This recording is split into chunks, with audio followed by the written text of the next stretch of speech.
Assalamualaikum warahmatullahi wabarakatuh. Perkenalkan, nama saya Hanifah Nur Aziza dari kelas akuntansi reguler sore A dengan NPM C11200004.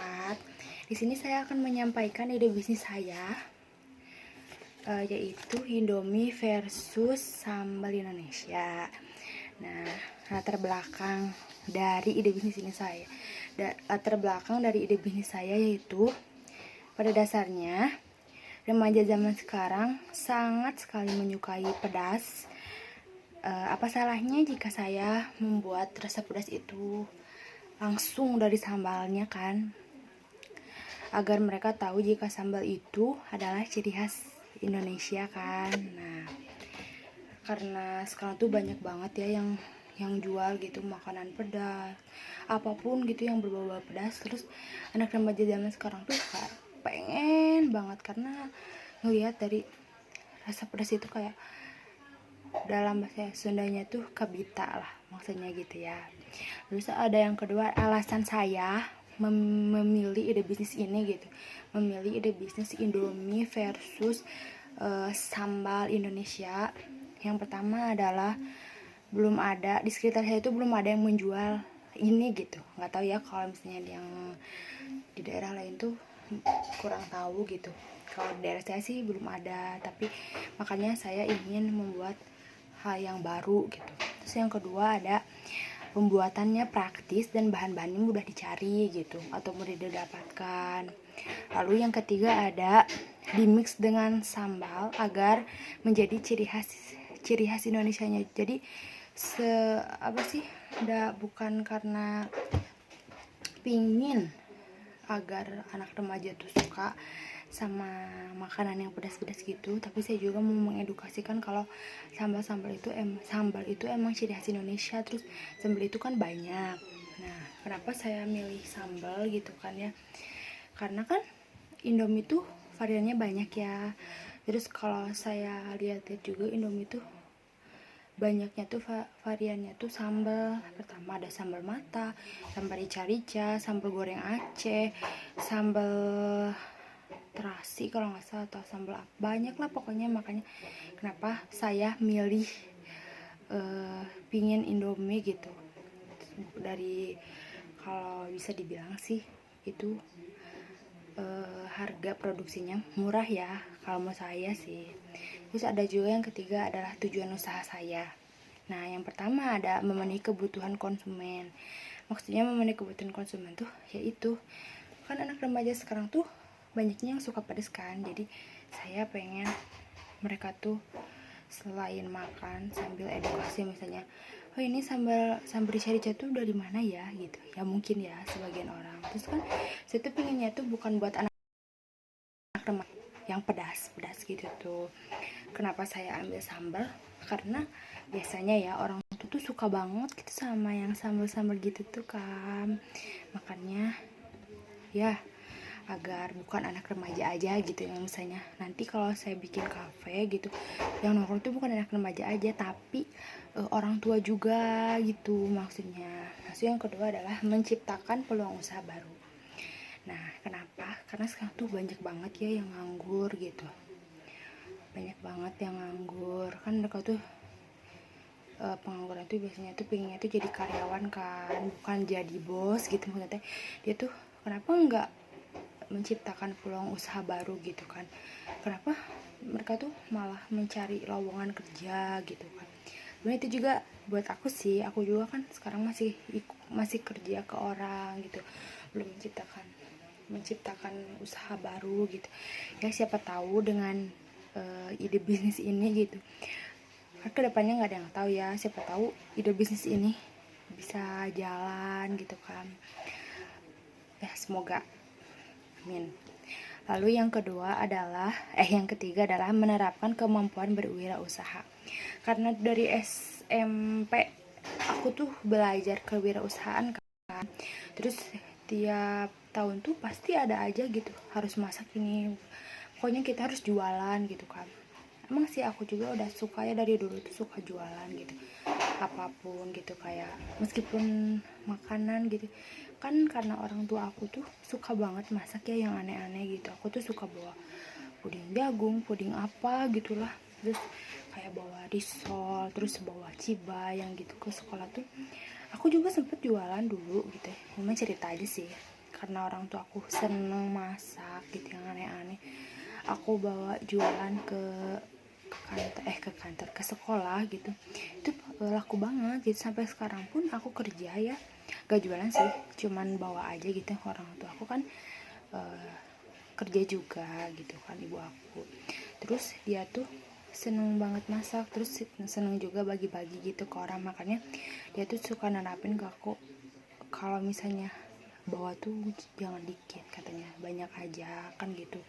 Terus aku bawakan ke kantor macem-macem gitu tiap hari tuh. Waktu itu teh habis gitu, kayak enak. Sampai ada teman aku kan kayak mau pengajian nikah, terus kayak 7 bulanan gitu, pesen makanannya ke mama aku. Makanya gak salah gitu, dari dulu aku suka jualan masakan orang tua aku ya.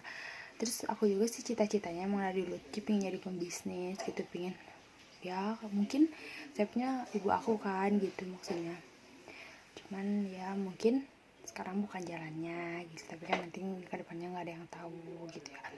Terus yang keempat ada mendapatkan penghasilan. Ini sih yang paling ini mah, memang yang dicari tuh mendapatkan penghasilan kan gitu, daripada kita jadi karyawan orang gitu kan, mending kita jadi bosnya gitu. Kalau jadi bos kan gak tentu ya, misalnya kita dapat pendapatannya berapa, tapi kan pastilah kebilang gede gitu kan. Kalau misalnya jadi karyawan orang tuh gaji tuh bakal tetep segitu kan. Terus kita nggak tahu kan, misalnya paling kalau misalnya tiap tahun gitu kan paling naik gitu kan, naik juga nggak seberapa lah gitu. Aku juga pingin banget usaha, tapi nggak tahu usaha apa ya. Mungkin semoga ini memang jadi beneran gitu kan. Misalnya kan gak ada yang tahu, apalagi ibu aku tuh bisa banget bikin sambal hijau kan. Sambal hijaunya enak banget. Nah, lagi di Indomie itu kan ada juga kan varian rasa sambal hijau. Semoga aja gitu kan, gak ada yang tahu. Terus kan banyak tuh ya variasi Indomie itu. Terus aku juga kayak sekarang tuh lagi mikir gitu, ada Indomie kari ayam kan. Gimana kalau misalnya si kuahnya tuh aku tuh ganti gitu, pakai kuah kari ayamnya beneran. Terus kayak misalnya emang sih tukang seblak tuh banyak ya sekarang di mana-mana. Kan ada Indomie seblak yang baru tuh. Aku tuh pinginnya tapi biasanya di tukang seblak tuh yang aku lihat tuh mereka pakainya mie telur kan, karena nggak mau rugi mungkin. Tapi aku mikir kayak, pokoknya kalau Indomie seblak aku pakainya real Indomie gitu. Terus emang bumbunya dari itu gitulah pokoknya. Semoga aja ya. Terus kayak ada sambal rica-rica. Jadi ini misalnya Indomie nih, mie Indomie, ini sambal rica-rica. Meskipun ini udah kita pakein bumbunya dari Indominya, bawaan dari Indomie, tapi kita tambahin lagi sambal rica-ricanya biar ya rasanya tuh emang kita tuh emang lagi makan Indomie sama sambal rica-rica gitu maksudnya. Kan kalau misalnya bukan jelekin Indomie ya, biasanya Indomie itu cuma rasanya aja, tapi kalau ini teh real gitu, adanya si sambalnya gitu maksudnya. Terus kan ada juga Indomie ayam geprek kalau nggak salah. Indomie ayam geprek. Nah, saya tuh pinginnya tuh Indomie sama ada ayam gepreknya beneran gitu. Itu pasti udah ada sih di mana-mana ya, di tukang ayam geprek lain juga pasti ada gitu maksudnya. Terus ada Indomie apa lagi ya yang pedes kan tuh hype abis misalnya, ya aku bakal pakainya tuh ya pedes gitu, pedes real cabe lah gitu, olakan sentangan sendiri gitu maksudnya. Apalagi ya, terus bakal ada tambahan topping sih, kayak misalnya tuh telur nugget, sosis sih. Tapi insya Allah harganya bakal murah gitu, kayak satunya 2.000 gitu kan. Terus ada juga yang keempat, strategi pemasaran nih. Nah, pertama ada tempat yang strategis. Nah, cita-cita sih biasanya Indomie itu orang lain banyak dicari kalau di tempat yang dingin ya. misalnya Cartil, Lembang, Ciwidey, terus Bogor, misal Warpat ya misalnya gitu. Lalu itu banyak yang dicari itu yang anget-anget kan, di sana teh kopi, Indomie. Nah aku tuh cita-cita ya pinginnya tuh gitu bikin tempat yang strategis tuh di kayak gitu karena banyak dicari juga kan. Jadi setahu aku ya kalau ke Carti juga banyaknya Indomie yang biasa aja pakai telur, pakai sayur gitu. Terus ke Lembang juga sama kan kayak gitu, ke Warpat juga sama. Nah aku tuh pingin menciptakan yang baru gitu kan di sana tuh, yang aneh gitu. Terus kan biasanya yang nongkrong di sana tuh remaja doang kan yang beli Indomie yang kayak gitu kan. Karena aku pengennya orang tua makan juga, jadi ya itu sambalnya kan pasti gitu sih. Terus yang kedua ada produknya pasti halal lah gitu, produk halal pokoknya. Terus yang ketiga ada harga yang bersahabat. Nah ini ya, so aku anak muda zaman sekarang kalau misalnya mereka lagi nongkrong lah gitu istilahnya mah, lagi nongkrong, yang pertama dia tuh nyari tempatnya sih, tempatnya yang bagus buat nongkrong, buat ya intinya mah Instagramnya bas. Yang kedua yang dicari itu adalah harganya, worth it atau enggak sama yang dia punya gitu uang. Apalagi kan kalau anak SMA tuh ya mungkin dikit lah uang jajannya gitu. Kalau aku pinginnya tuh aku udah bisa kenyang gitu maksudnya. Mas ya nggak apa-apa sih kalau misalnya nongkrongnya lama gitu, yang penting mereka kenyang gitu aja sih. Lalu yang keempat ada promosi. Yang ini sih yang pastinya promosi. Sebenarnya promosi tuh yang paling cepet tuh dari mulut ke mulut sih, daripada kita harus di Instagram gitu, padahal di sosial media gitu udah mah kita harus bayar kan. Jadi lebih cepet mulut ke mulut sih kalau menurut aku.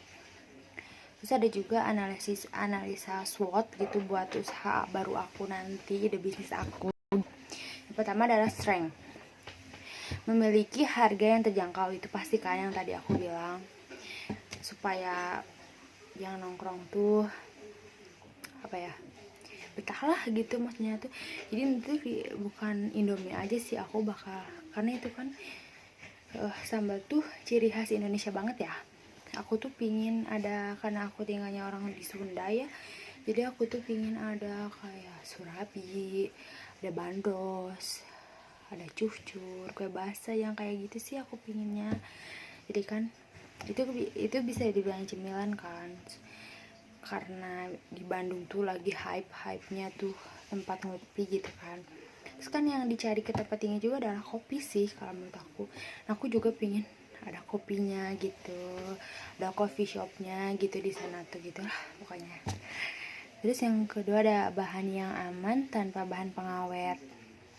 Iyalah pasti gitu, karena apa ya, pokoknya gitulah pasti itu. Terus yang ketiga ada tanpa pewarna buatan, pastilah karena kita ngambilnya jadi dari cabai asli kan, namanya juga sambal ya. Masa sambal kan rasanya nggak bisa bohong ya, kalau misalnya nggak pedes ya pasti mereka juga ini mah hijaunya hijau pengawet kan, bisa aja gitu. Tapi kan ini real sambal ya. Terus ada opportunity, peluang yang besar. Kenapa aku bilang peluang yang besar? Karena aku ingat-ingat itu kayaknya belum ada deh gitu yang jualan ini gitu, maksudnya teh gitu. Yang kedua ada jumlah peminat yang besar ya, semoga aja gitu, karena ya namanya juga berandai-andai kan nggak ada yang tahu gitu kan. Terus yang ketiga ada persaingan masih sangat minim ya, karena ya itu yang tadi, karena ya menurut aku belum ada yang jual, meskipun ada tapi kan aku nggak tahu sih ya gitu. Tapi aku taunya nggak ada gitu, makanya aku bikin usaha baru ini gitu. Yang ketiga ada trip, persaingan yang kuat dengan toko-toko atau kafe-kafe yang ciptain makanan pedas lainnya kan. Itu banyak ya, pangsit yang pedas banget. Terus ada juga apa ya, seblak gitu, apapun gitu. Pasti ada sih persaingan gitu, tapi ya semoga aja, kan ini sambal gitu ya, bukan remaja aja biarin lah, kalau remaja nggak mau beli juga, yang penting ada orang tua, kan orang tua pasti ngincernya tuh sambal gitu mikirnya ya. Terus ada juga, nah udah deh, terus aku juga punya model bisnis kanvas nih buat jadi bisnis aku yang tadi. Ada kayak partnernya, yang pertama adalah toko kelontongan. Kenapa aku bilang yang pertama toko kelontongan? Karena di sana tuh kan kita pasti beli terigu, tapi bisa sih sebenarnya, gimana ya. Yang kedua ada di, enggak sih, berarti toko kelontongan enggak termasuk ya, tapi aku mau carinya pasti distributornya, distributor terigu, garam, indomie, terus kopi gitu. Tapi kayaknya kopi mah langsung ke pengusahanya sih ya, banyaknya. Terus kayak apa ya, ya itu sih yang ke distributor mah. Terus ada juga ke petani. Nah petani kenapa? Karena gini ya, cengek kan mending dari petani langsung. Kenapa? Atau enggak pinginnya tuh, masih berandai-andai lagi ya, pinginnya tuh punya pertanian gitu, isinya cengek, cabe, cengkeh, segala macem. Jadi kalau misalnya apa-apa ya kita tinggal metik gitu kan, bener kan. Jadi kita tinggal gaji karyawan di situ aja, jadi kita nggak usah beli sih, pinginnya kayak gitu kan bisa aja kayak gitu ya. Kalau misalnya sekarang nih aku join dulu sama para petani gitu, tapi kan nggak ada yang tahu kan nanti seudah bisnis ini berjalan, aku punya pertanian, kan gak ada yang tahu gitu. Terus ada juga kayak aktivitasnya itu marketing sih, terus pembelian bahan bakunya juga, iya buat marketing gitu maksudnya. Terus ada value proposition, menyediakan jajanan atau cemilan, terus rasa indomie. Oh iya, kayak misalnya indomie rendang nih, aku baru ingat, bisa aja bumbunya doang, bisanya juga pakai bumbu rendang. Jadi aku tuh bakal ngasih kisaran harga 20.000 sih, paling mahal paling 22.000, 22 sampai 20.000 sih. Kalau pakai bumbu-bumbu aja itu 10.000 lah pinginnya gitu. Kalau ada yang pakai chicken, pakai apapun toppingnya pasti ditambahin 2.000, kecuali daging ayam sama rendang itu pasti aku bakal ngehargain 5.000 lah per potong. Lalu ada juga customer relationship. Yang pertama bakal ada promo 5 gratis 1. Kenapa aku nyediain ini? Karena kan aku pinginnya buat nongkrong ya, buat anak muda gitu dia maksudnya. Ya anak muda nongkrong nggak akan mungkin berdua lah, bisa aja sih, bisa aja gitu berdua. Tapi biasanya kalau laki-laki tuh rame-rame kan. Nah kalau mereka berenam kan enak ya, beli 5 gratis 1 ya, mereka tinggal patungan aja, misalnya harganya 20.000, mereka jadi patungan 17.000 juga, jadi enak kan gitu maksudnya. Terus pinginnya tuh tiap Jumat tuh aku pingin ngadain Jumat berkah gitu, 100 box aja gitu, gak lebih gitu pinginnya. Terus ada channel sosial media marketing, tapi lebih enak mulut ke mulut sih ya. Terus ada juga customer segment, yaitu para remaja sama orang tua yang tadi. Terus ada key research, tenaga kerja, peralatan masak, kemasan, brand, sama kuota sih ya, buat itu buat sosial media marketing lah. Lalu ada juga cost struktur nih, bahan baku, terus biaya lain-lain. Kenapa aku biaya lain-lain masukin? Karena itu yang tadi yang aku pengen Jumat berkah itu loh, jadi ada biaya lain-lain. Terus ada suka ada apa gitu kan, nggak tahu kita ya, nanti nggak akan baik-baik aja gitu kan perjalanan, makanya diadain biaya lain-lain. Terus ada buat promosinya gitu. Terus ada pegawai juga kan harus digaji gitu kan. Terus ada juga revenue streams. Oh ya, jadi kalau misalnya nanti udah berjalan, terus aku udah punya pertanian gitu kan, ada yang tahu kan nanti kedepannya aku tuh pingin bikin sambal kemasan ya. Misalnya ada sambal rica-rica gitu, ya aku pinginnya tuh dikemas gitu, meskipun ya mungkin itu pasti pakai pengawet ya rata-rata gitu, karena gak, biasanya sambal tuh kalau sehari nggak diangetin tuh kan asem lah. Tapi kecuali si yang belinya itu mau ngangetin gitu kan, ini gitu sih. Ada kemasannya. Terus kopi juga aku pingin ada yang bubuknya gitu buat kita bikin di rumah sendiri gitu. Udah sih gitu aja dari aku, ide buat dari ide bisnis aku ya. Semoga aja gitu, siapa tahu kan kecapai gitu, meskipun misalnya jalannya bukan Indomie ini, tapi semoga aja Allah kasih cara lain aku berbisnis apa gitu ya. Terima kasih sudah mendengarkan presentasi saya. Mohon maaf bila ada kesalahan. Sekian, terima kasih. Wassalamualaikum warahmatullahi wabarakatuh.